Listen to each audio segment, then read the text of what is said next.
Kelce had a nice day with the completions.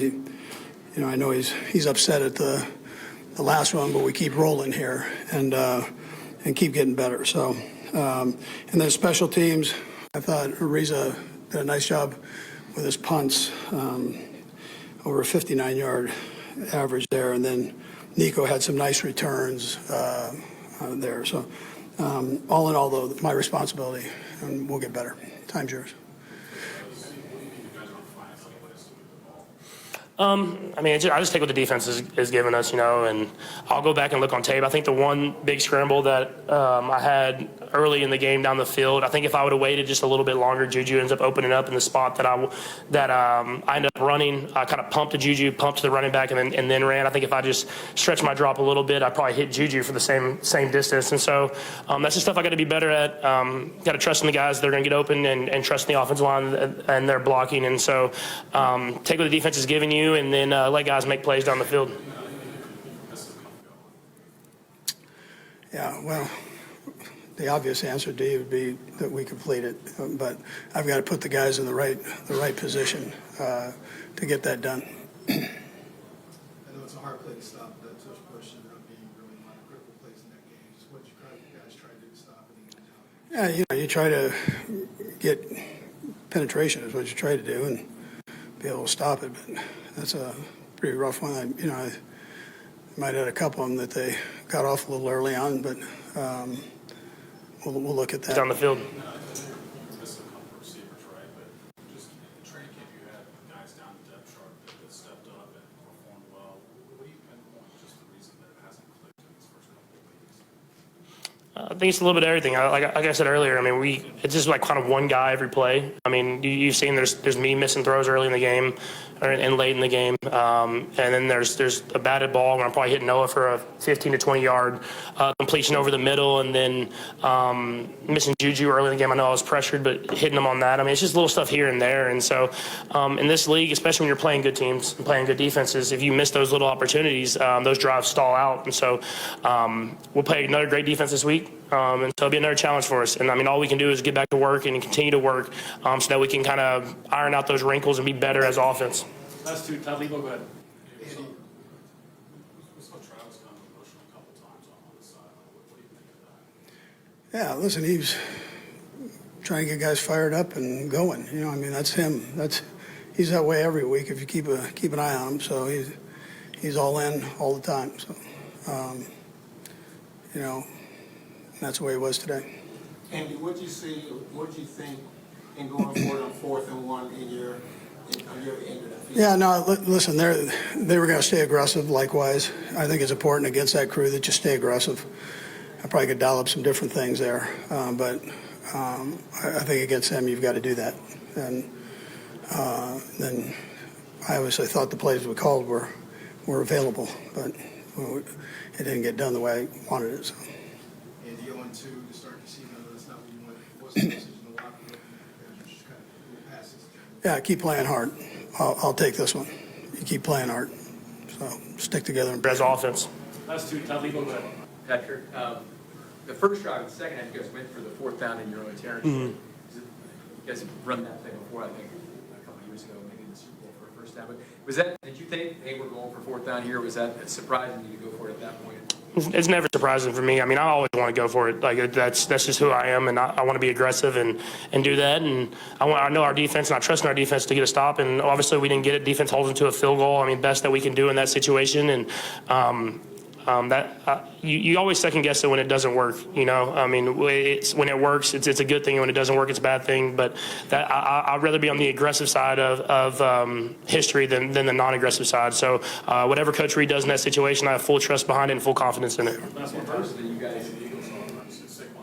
So much what they do, but even with the attention on him, you guys did really well against the outside receivers. What do you think of just the way your secondary bounced back? Yeah, listen, I thought Spags had a nice game plan, very aggressive, and I thought our secondary rose up to that part of it, and they've got good receivers. I thought they stayed aggressive on the receivers within the framework of things, and I just thought all around it was a good defensive performance.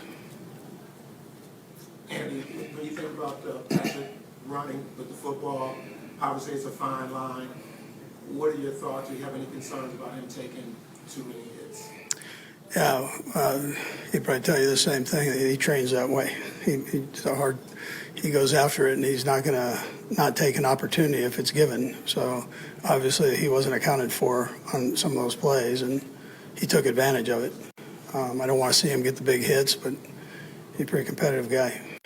Following up on that, Last one first, you guys punted it later in the game. It looked like maybe that was a spot to go. It was a long field. Were you a little surprised you punted there? No, I think the defense was getting stops, and so they were getting stops, and it was tough. 4th and 7, they had gotten some pressure on the play before, and so just trusting in your defense. I think Coach Reid, he's done it for a long time, and he's won a lot of football games, and I think regardless of the decision, when he makes that decision, everyone on this team trusts and has confidence in it, and that's why I think we've won as many games as we won, and so he's one of the best of all time, if not the best of all time, at making decisions like that, and so I just trust that he's going to make the right decision at the right time. Last one, Todd. I wanted to ask about a minute. The Philadelphia Eagles walked into Arrowhead Stadium and did it again, beating the Kansas City Chiefs 2017 in a game that felt like watching the same movie twice. Just 7 months after their Super Bowl clash, these two powerhouses met again, and once more, Philadelphia found a way to win.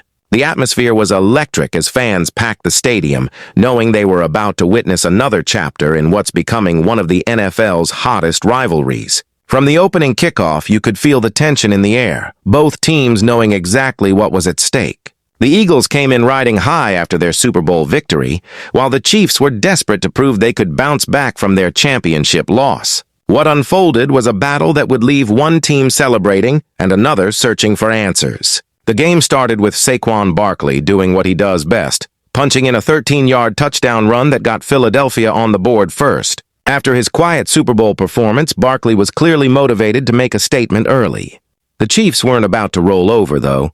Patrick Mahomes showed why he's considered one of the best quarterbacks in the game by responding with his own touchdown run, using his legs to find the end zone and keep Kansas City in the fight. The first half became a chess match, with both teams trading field goals and neither able to pull away. Fans were on the edge of their seats, knowing that one big play could change everything. That big play came in the most unexpected way. Travis Kelce, one of the most reliable receivers in football, had what should have been a routine catch slip right through his hands. Eagles safety, Andrew Mukuba, was in the perfect position to capitalize, snatching the interception that would change the entire game.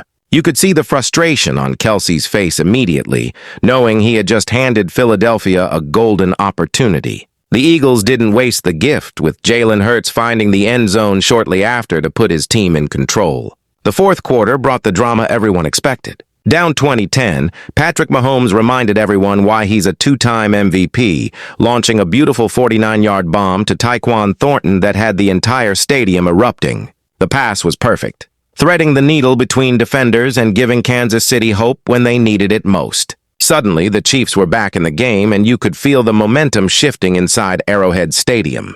Mahomes was doing what champions do, refusing to give up even when things looked bleak. But the Eagles had an answer for everything Kansas City threw at them. When they needed to control the clock, Jalen Hurts pulled out his signature quarterback sneak, the controversial tush-push that's become Philadelphia's secret weapon. If you're not subscribed yet, hit that button because games like this are why we love football. The Eagles methodically ran down the clock, showing the poise of a championship team that knows how to close out tight games. Every snap became crucial as Philadelphia protected their lead and Kansas City fought desperately for another chance. This wasn't just any regular season game. It was the continuation of a rivalry that's quickly becoming must-see television. According to ESPN research, this marked the 11th Super Bowl rematch in the following season, and incredibly, it was the third straight year fans got to witness such a showdown. Even more remarkable was the fact that these two non-conference teams had now met 5 times in 5 seasons,